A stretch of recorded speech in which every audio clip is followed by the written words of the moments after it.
Hi, Haroon. Hey, how you doing? Good. I'm Sarah Posner, and this is the Posner Show. And my guest today is Haroon Moghul. He is an expert on the Islamic world, and he's currently working on his PhD dissertation at Columbia, and also traveling a lot in the Middle East. And he's also working on a book, a textbook, an introduction to Islam. And he is just back from two separate visits to Turkey during the protests and crackdown by the government there. So today we're going to talk about Turkey and what's going on there and your impression of how Turks are consuming and digesting and perceiving all of this, given the time that you spent in Istanbul just this week. Yeah. So I guess let's go chronologically, since you were in Istanbul first, right around the time that the protests started on May 20th, and you were there right around that time. Yeah, so they started at the end of May, and I got in on the 31st of May, and that was entirely unintentional. I had actually planned a trip at least 2 or 3 months in advance. But, as I was preparing for the trip, the protests had started, and then the big crackdown was right around May 31st, or the first of the big crackdowns. So, when I got into Turkey, things were already happening and happening pretty quickly. I was unfortunately only in Turkey for about a day, but at least I was able to kind of get a sense of what was happening a little bit on the ground. And then I was out of Turkey for a few weeks. Then I came back on the 14th of June, and I was there for 5 days. But the thing I noticed even the day I arrived, but more so in the last week, was if you were to just read BBC, CNN, or God help us, Fox News,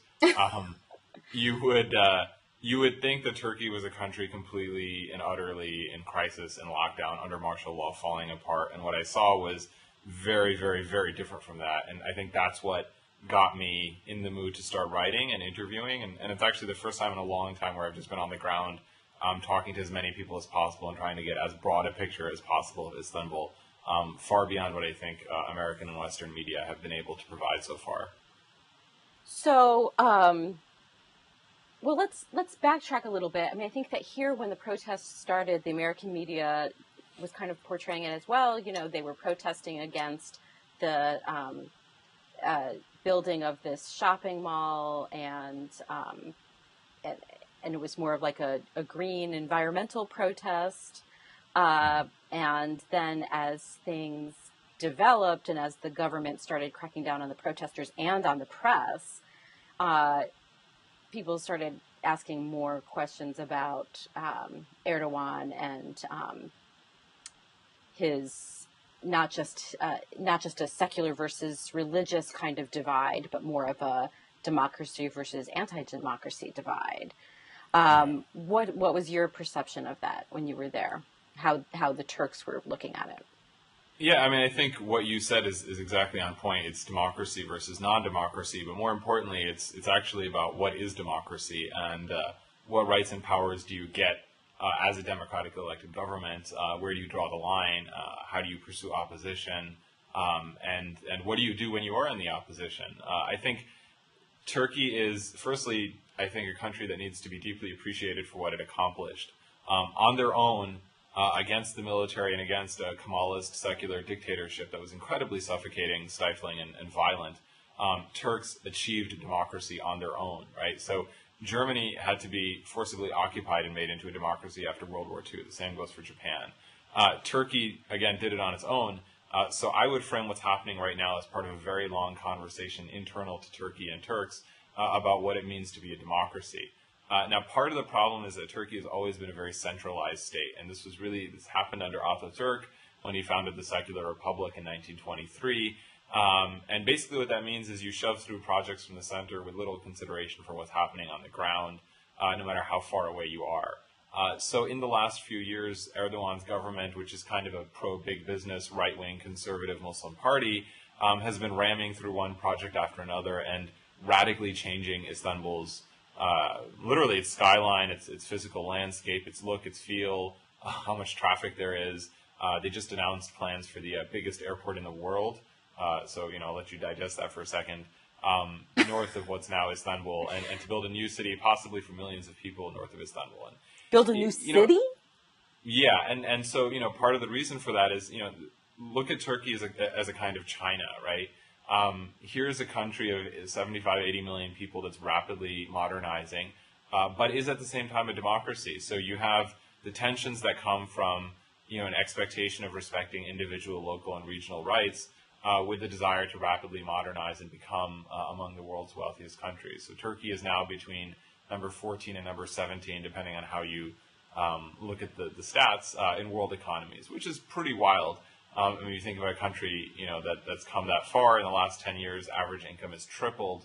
And I think Gezi Park and Taksim began with that, right? That they're gonna bulldoze this park, one of the last green spaces in Istanbul. But it's not just a park, right? It's about who has the right to bulldoze the park, what are you bulldozing it for, what's going in its place, and is this separable from a broader agenda that's seen to mark the AKP, Erdogan's party, justice and development?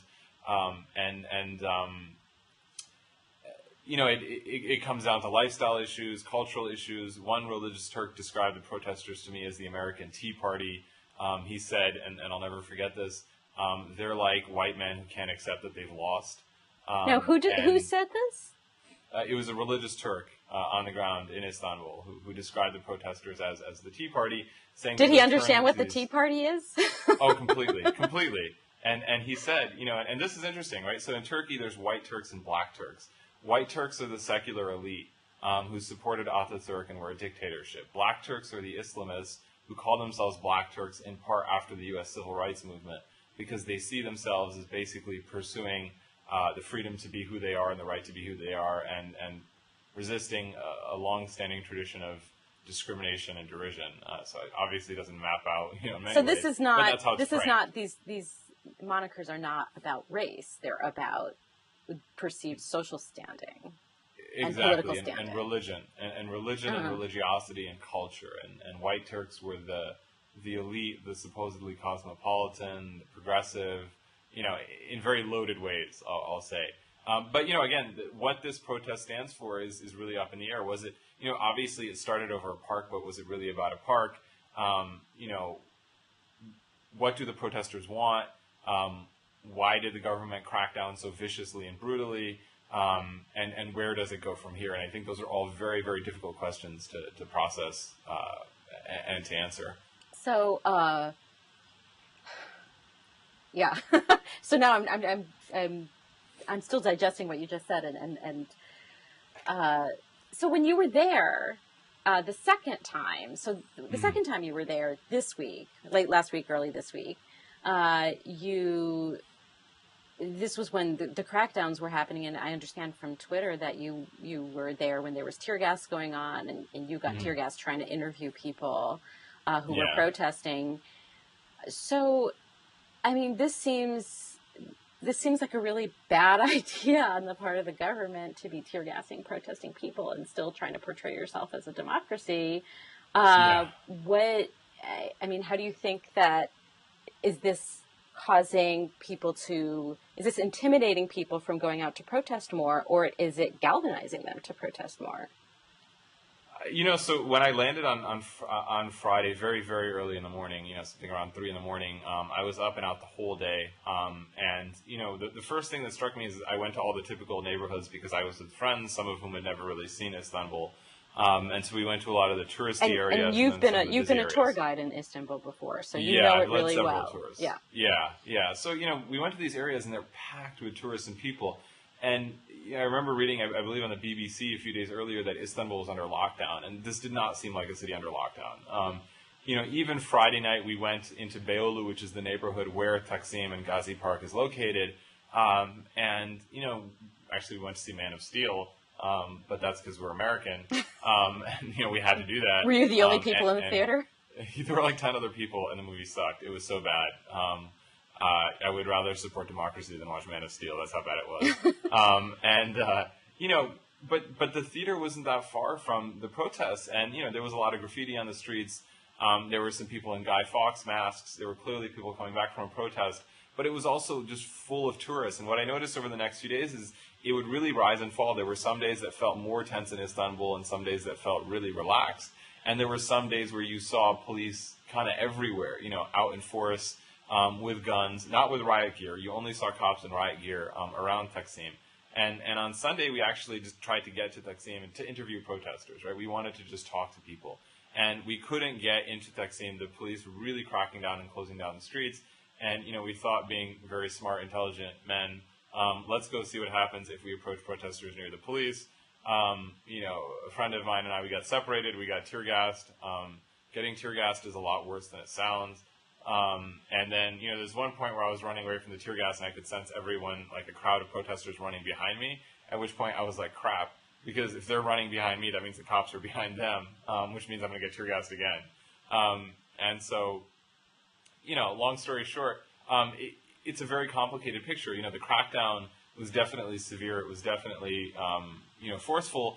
But when we talked to people who lived around Taksim, many of them were supporting the crackdown. Many businessmen were, like local shopkeepers were literally saying things, through a translator, like, if they don't beat up the protesters, we'll beat the crap out of them, and calling them things like mischief makers and bastards and losers and now, troublemakers. were these people supporters of Erdogan, or were they just people who, it's kind of like here, we don't like these dirty hippies types? Well, it was three types. There were supporters of Erdogan. There were people who were actually huge critics of Erdogan, who thought the protesters were spoiled brats, like kind of a not in my backyard type. There was a lot of Kurds we spoke to would say things like, your government has been killing Kurds left, right, and center for years, and thousands of people have died. But when it comes to a few trees, you're ready to get tear gas. But when it comes to the rights of Kurds, nobody says anything. And so there was this kind of, well, why do you care now? And I don't respect you. I don't think you're serious about reform because you're not being serious about the issues. And then there were people who were just like, look, we're businessmen or businesswomen. We live and work here. Istanbul, has a huge tourist sector. Millions of tourists come every year, especially to Istanbul. And, this is killing their tourism. You've got foreign governments like the UK's government telling people just not to visit Istanbul. And, I don't know if that's had an effect, but even psychologically, it's had an effect. And that's where, the same thing happened with Occupy Wall Street, right? You had the people in the area who might have been sympathetic to the cause and understood the cause. But, that's why it's hard to get people to unite around social and economic issues because, if by definition you are already poor and protesting against policies that are making you poorer or making other people richer in an unfair way, you're already more susceptible to economic pressure. You know what I'm saying? You don't have the luxury of saying, hey, let's just shut down for 2 weeks and protest. Those 2 weeks, that's your salary. You can't go without it. So, I think that there were people who supported the protesters. There were people who didn't, but the reasons they didn't were also pretty different. Right. That's interesting. But on the tourism issue, you said a few minutes ago that the way it's being portrayed as a city in lockdown is not accurate. And really, you got tear gassed, but you went to the protests. You were there. Yeah. But could somebody be in Istanbul right now, a tourist be in Istanbul right now, and be essentially unaware that this is going on? Is it isolated to these two locations and not really spilling out into the streets? Yeah, in general, it's pretty isolated. I'll say that if you've been to Istanbul before, you'll definitely notice that the mood in the air on certain days is different, and you'll notice the presence of police officers in large numbers. Turkey has long been a state with an incredibly powerful military and an overbearing police force. This is a fact. When you go to Turkey, the number of security checks you have to go through in the airport is probably rivaled only, in my experience, by Israel and the United States. This is a country that's had a long problem with terrorism and extremism. Although, in fairness, a lot of this has been tied to its own policies to the Kurds or vis-a-vis the Kurds. But, it's noticeable if you visited before. If you haven't visited before, yeah, look, Friday night we went to a movie. Sunday we got tear gassed. Sunday night, we went to a bunch of tourist neighborhoods. We went out to restaurants.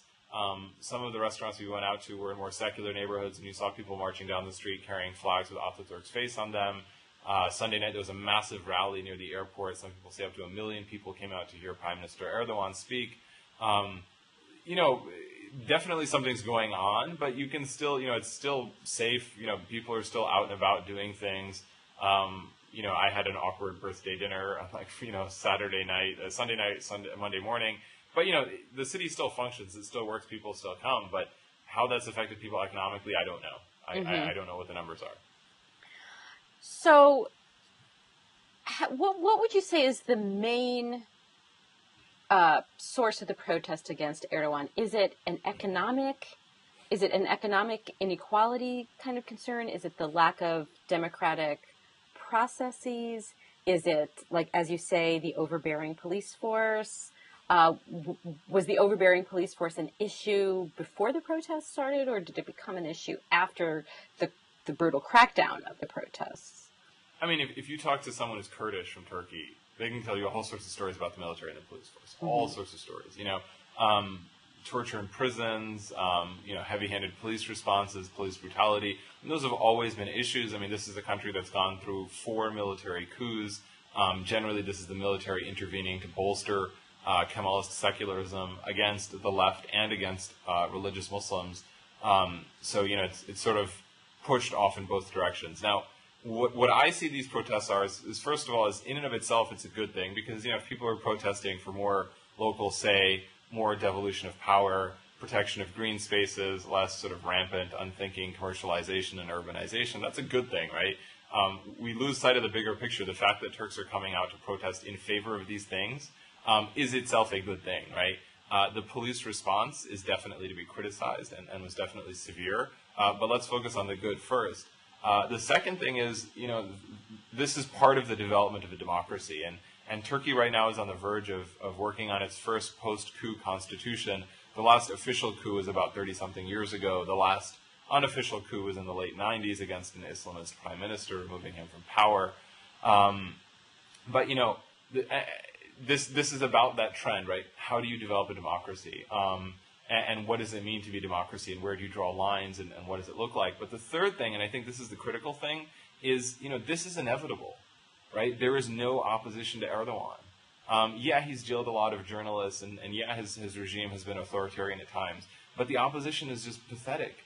I mean, the Kemalists are lost. They are the Tea Party of Turkey. They've never, ever represented a majority of Turkey. Their ideology has little applicability to the modern world. It only succeeded when it was enforced dictatorially. They literally, to me, resemble the American Republican Party. They're just imploding. And if you watch as a bystander, it's like, why are you having these conversations when you're literally scaring everyone away? And are they like the Republican Party in that they're living in the past? Or, yeah, I mean, 100%. I mean, to them, Ataturk is, you know, the joke among religious Muslims in Turkey you'll hear is, there is no God and Ataturk is his prophet. So, you know, it doesn't reflect who Turks are, the majority of them. There are definitely a lot of Turks for whom a secular identity is important, and that has to be respected. Turkey is in some places and in many ways a very liberal society, and that's important and that should be respected. But Kemalism itself as an ideology isn't going anywhere, isn't producing anything. And the Kemalists have simply been a non-factor for well over a decade. Now, if you take any elected leader and repeatedly re-elect him and watch his opposition basically implode itself, that leader is by definition going to become authoritarian, right? This is not about, oh, was he once an authoritarian? Is this his true nature? This is human nature, right? This is why the founding fathers have checks and balances in the Constitution, because if you give anyone power for long enough, eventually they're going to see it as an entitlement, right? They're going to see it as their right to wield however they so please.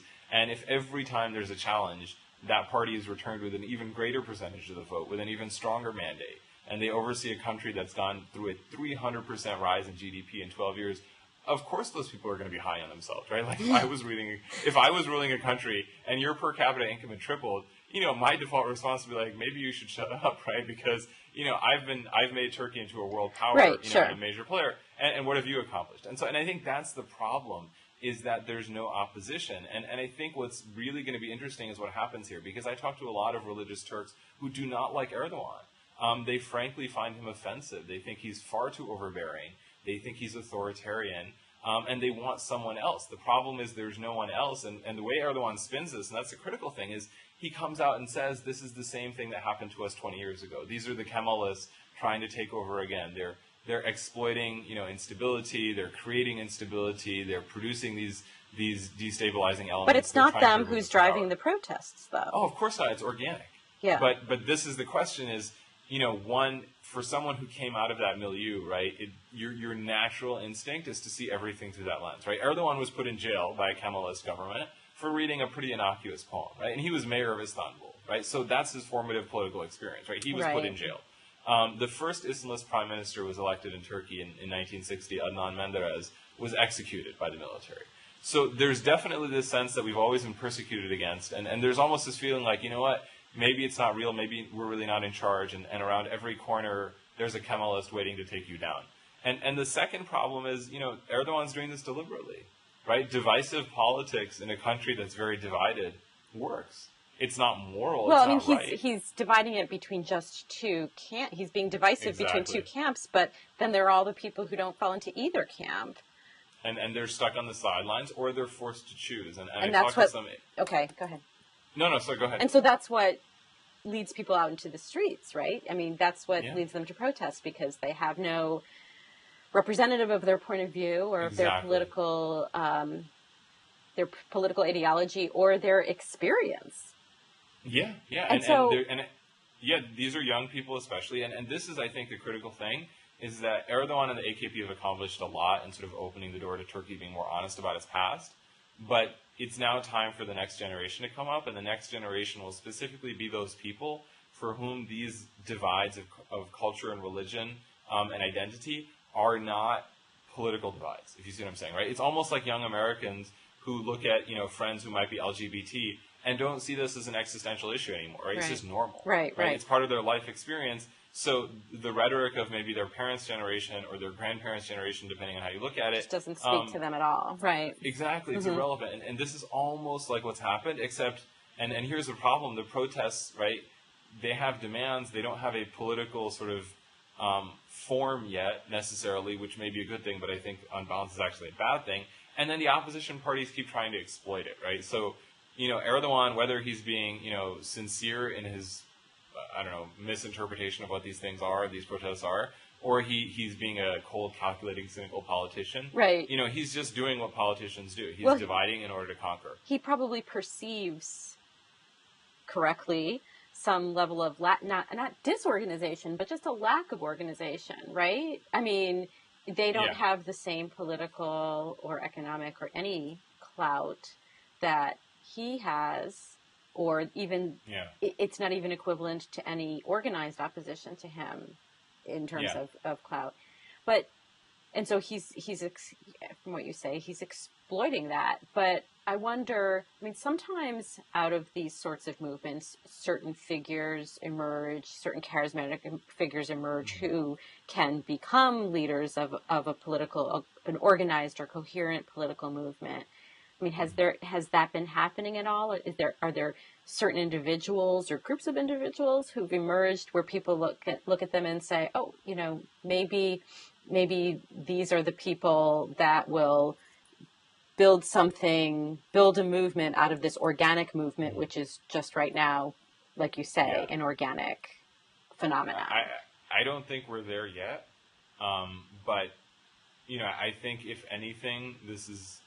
I think when and I spend a lot of time talking to conservative and religious Turks, so I'll say that out in the open, and part of that is simply sort of where I come from culturally and religiously, but also because I have more in common with them than I do with secular Turks, with whom there's very little common ground. So it's harder to sort of have a conversation that's very open and honest, and it's easier for me to get, I think, religious and conservative Turks to open up since I understand what animates them. And what's fascinating to me is how many of them have repeatedly expressed sentiments and outright, declarations that indicate their desire for someone else. Sometimes it's actually someone else other than Erdogan. Exactly, and there's actually, and I hate using these analogies because I hate using analogies, but you have to. The AKP, Erdogan's party, is a little bit like a mild version of the Muslim Brotherhood, right? If you think about their attitude to Islam and the state. Then you have a lot of Sufi groups who tend to focus on cultural and religious and educational initiatives and not on politics per se.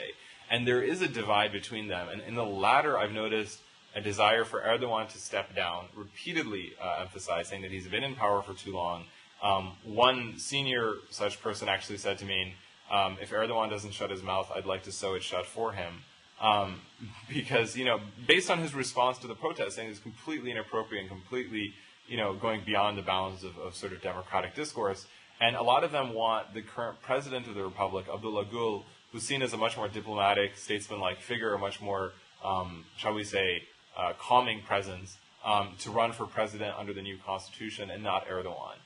The danger here, too, is that Erdogan's government has achieved an amazing breakthrough in the peace process with the Kurds, and the capstone of that process would be the new constitution, which some rumors going around Turkey go as far to say that it will even remove the identification of Turkey with Turkishness in the sort of opening clause of the constitution, the equivalent of that, which is a huge shift for a country that's been defined as a mono-ethnic, homogenous nation-state for basically all of its history. To say that this is a country of Turks and Kurds is huge. And if these protests derail Erdogan's ability to sort of, corral together the opposition for a constitution, that's actually a loss, I think. And that's a tough one, right? Because if the opposition feels emboldened, they're like, now we can stick it to Erdogan, we can hold it out, we'll wait till the next elections, and we'll exploit this.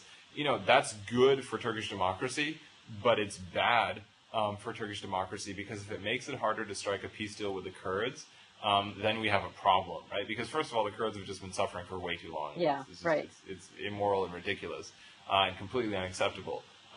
But also, the Kemalists have no desire to make a deal with the Kurds, because Kurdishness is an affront to how they conceive of their identity and statehood. And the far-right nationalists certainly don't want a deal, right? So the only party that can deliver a deal is the Muslim party, or the religiously Muslim party. And so here you have a kind of, man, what do we do? How do you get out of this one?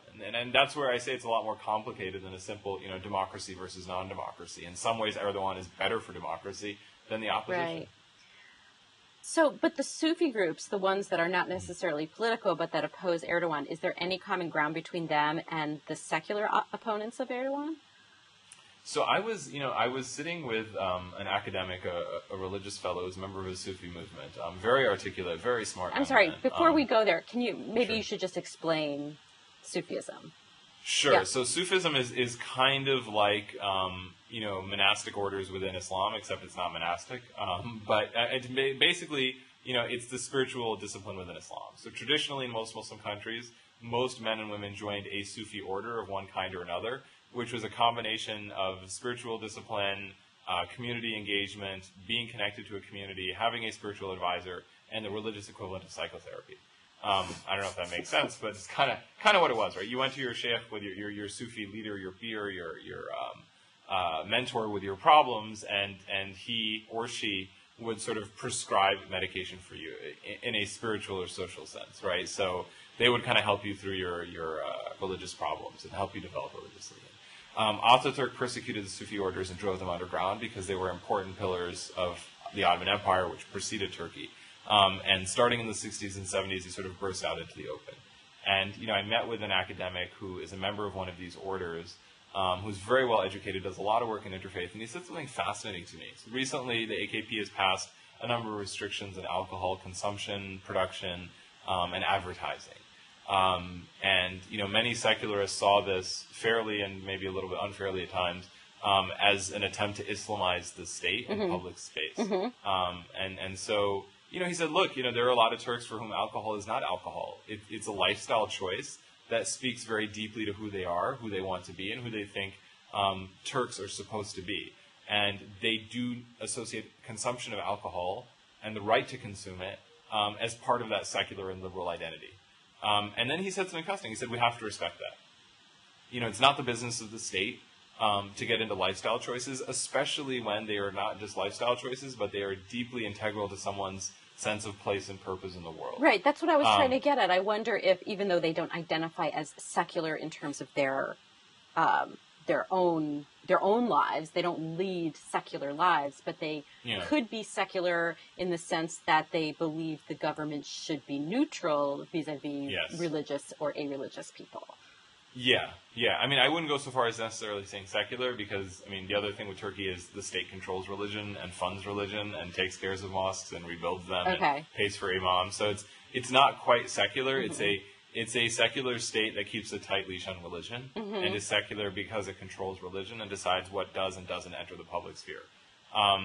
But but you're right. I mean, basically, what he was saying is that's a lifestyle choice. My Sufism is a lifestyle choice, and their alcohol consumption is a lifestyle choice, and we should live and let live. And I went to a Sufi order, sort of like what's called a zawiya or a khanqa or a lodge, kind of where Sufis meet, where they worship and socialize and eat. And it's usually affiliated with a major Sufi figure, and it was in one of the most conservative parts of Istanbul, Fatih neighborhood, where the conqueror of Istanbul is buried. And after this long prayer and worship session, the head of the order kind of came out and spoke. It was kind of funny because he was just puffing on cigarettes as he was doing it, and it was like, wow, only in the Muslim world is like nicotine your route to God. But he and he's just up there, like kind of chain smoking and blowing circles of smoke. But he spent the whole time talking about Kurds, Alevis, Armenians, and the importance of embracing the other. And not defining ourselves narrowly. And Alevis are a Shia minority that's often been treated really badly in Turkey. They're somewhat similar to the Alawis of Syria. They're not like the Twelver Shias of Iran. So there's more distance, theologically speaking, between them and the Sunni majority of Turkey. And he was just saying, there are brothers and sisters. And we have responsibility to take care of them and look after them. And that was fascinating to me. And I'm sitting there thinking, wow, like in the heart of one of the most conservative neighborhoods in Istanbul, in a room packed full of hundreds of men and several dozen women, including people from, as far as Scotland. Here's this guy speaking in Turkish, in a place that would have been illegal to meet in 40 years ago, doing something that could have landed him in jail. And he's talking about fundamentally contradicting many of the sort of policies of the Turkish state. And so that's where I sat there wondering, I was thinking, this isn't really the simple picture that people are painting it out to be sometimes. Right, right. Well, speaking of painting simplistic pictures, I think that there's been an effort to kind of analogize Taksim to other uprisings that have gone on around the world. Even, comparisons to Tahrir Square, comparisons to Tiananmen Square.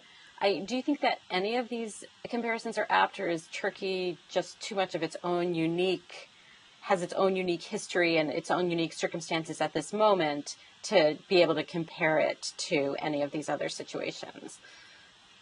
Yeah, I don't think they're apt. I think people are trying really hard to connect this to the Arab Spring. I think in terms of its political development, Turkey is decades ahead of most of the Arab world.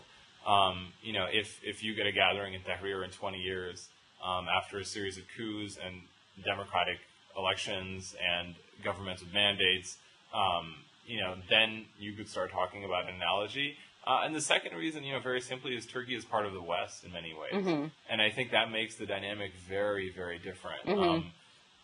Turkey is kind of, if you look at Ataturk is the last of the Eastern European nationalist figures, right? So Turkey is the last wave of Eastern Europe, politically speaking, right? Just like, many other Eastern European nation states, it was formed after World War I with a very narrow, very intolerant idea of self. And now it's opening up, but it's opening up as a more religious country while remaining within the West. And I think that makes a lot of people uncomfortable. I think Turkey makes a lot of people in the EU uncomfortable because they don't know what to do with it. I do think the crackdown, against the protesters was severe, but I don't really see a big difference between that crackdown and the crackdown against, anti-G8 or G20 protesters, or if you just follow what's happening in Greece with the austerity measures. Right. The same kind of violence, right? But for some reason, when it comes to Turkey, it's seen as existential, even though EU policies are, in a very significant way, far less democratic than Erdogan. Erdogan at least has a mandate. The EU has no real mandate. It's a bureaucratic machine run by sort of uncaring and apparently unthinking, financial technocrats who are just pushing and forcing policy through with very little accountability and very little chance for meaningful redress, and then basically using nation states and their police forces to enforce their will. So it's funny that you've got the EU slamming Turkey for being undemocratic, and I'm kind of sitting there like, really? Where does your power come from? Where's your mandate? And I think that's what just kind of frustrates me is, by all means, we should criticize what's happening in Turkey, but we should see it within the light of what's actually happening in Turkey, and not as some sort of, existential question of, oh my God, it's Islam, or oh my God, it's Turkishness, or oh my God, it's the Middle East. So are you willing or able to make any predictions about what's going to happen there? I mean, do you have any sense? Or do you think that the situation is still too difficult to anticipate what's going to happen next? I'll make a prediction, since why not? I was speaking to some businessmen at the wealthiest steakhouse, well, not wealthiest, most expensive. See, I can speak. Clearly, I have lots of money because I don't know what these words mean. At the priciest and best steakhouse in Istanbul, and apologies to anyone who's vegetarian, but it was very, very good. And it was in a traditionally secular neighborhood, and then we went out to a hookah lounge, which is Sharia compliant. There's no alcohol very deliberately. And so a lot of sort of more religious Turks would hang out there. And it's a very bougie, kind of high-end place. And, afterwards, people were pulling up in, several $100,000 vehicles and things like that. So it's kind of like, wow, okay, Turkey's changed a lot, right? People who, 20 years ago wearing a headscarf would have been seen as the help, literally, like the maid who comes cleans your house or someone who serves you tea, are now businessmen and women and very successful. And we were having a conversation, and one of them said to me, Turkey's a nation of shopkeepers. It's a nation of Joe the plumbers. I added that part in. But it's basically, that's the Turkish ethos. And he said something which I actually sensed. Erdogan is going for the death blow. He thinks that he can destroy the opposition and get his constitution passed by basically showing the protesters no mercy and making this into an existential issue. Now, in the long term, those kind of policies always fail and always are self-defeating. But in the short term, what he's done is he's taken all these different religious Turks and forced them into a quandary, right? Where he's basically taking them back to 10 years ago with the logic of the enemy of my enemy is my friend, right? So these protesters are the same, forces who blocked us in the past, blocked our democracy, and prevented you from being who you are. And when you kind of frame it that way and you make it defensive, it's very, very hard to break out of that framework. And someone said to me that he may well win the next election with 70% of the vote, which is far more than he's ever gotten. And in a parliamentary system is a huge, huge share of the vote. I mean, in any system is a huge share of the vote. Right. But basically it said, if you step outside of certain neighborhoods in Istanbul, most people are going to read this as a law and order problem or as foreign interference. And, people in Western media are blasting Erdogan for talking about foreign conspiracies and this and that. But politically speaking, it doesn't matter because people outside of Turkey are not voting, right? It matters how Turks see this. And if Turks do see this as, foreign meddling and intrusion in a deeply nationalist, very conservative country with strong religious sentiments, it's not hard to see how that would play out. Well, do you have plans to go back anytime soon? I do have plans to go back, but not for a while. Okay. Probably not for another year, but it's always worth going. It's fun. Yeah. Well, maybe we could talk about it again. Yeah, as long as I don't get tear gassed again. Yeah, definitely. Yeah. So what was that like, by the way? Oh, man. It's kind of funny because when I look back on it, it's like a series of indications appearing all around me that I shouldn't be where I am, but I'm kind of like, oh, I'll just take pictures. So, people started putting on scarves. I got one really cool shot in my Boston Review article it's posted there, of a kid sort of getting a soccer scarf put on around his mouth. And I'm like, oh, that's interesting. Let me go see what's happening, right?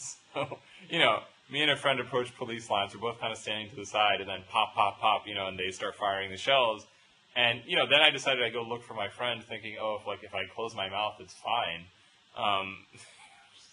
Shows you how good I am at these things. And, I ran through and I didn't see him. So I was like, crap. So the only way to run was basically behind me, and that's where everyone was running. And I was like, at some point there should be a turn left, which can get me onto the main street. I mean, it burns like you wouldn't believe. I mean, first, like my eyes it felt like someone was literally like rubbing cigarettes on my eyes or something like that. Meaning lit cigarettes. And, then you can't breathe, because the reaction is so severe, you start choking. Like I was just sitting on the floor, like just desperately trying to breathe, and you can't breathe. And then you start feeling incredibly dizzy because obviously you have no oxygen in your system.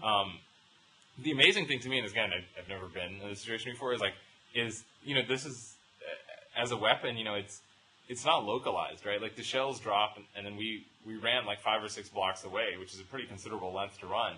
And you still couldn't breathe, right? So that's where I also kind of sympathize with people in the area who, no matter what their politics are, if you can't breathe when you open the window, like you're choking, like that's not, what are you supposed to do with that situation? And from what I've heard from friends of mine who have been in the protests, police were firing the canisters at people. So not just like in the air to just launch tear gas, they're firing the canisters directly at people, which I imagine makes it a lot worse. After about 15 or 20 minutes, you sort of regain your footing and things like that. But apparently it's so pernicious that if you're around people who've been breathing it in, they start breathing it out. So you still can't breathe around them. Oh my so God. As a riot control measure, it's in a sick way. It's Right. Profoundly effective. Yeah. Yeah. So you've written about this at the Boston Review, and you also wrote a review of Man of Steel, watching Man of Steel in Istanbul for Religion Dispatches, right? Yeah, Okay. yeah. And I'm writing a longer piece on religious Turks and the protests for Religion Dispatches. Great. All right. Well, listen, it was great talking with you. Cool. Thank you.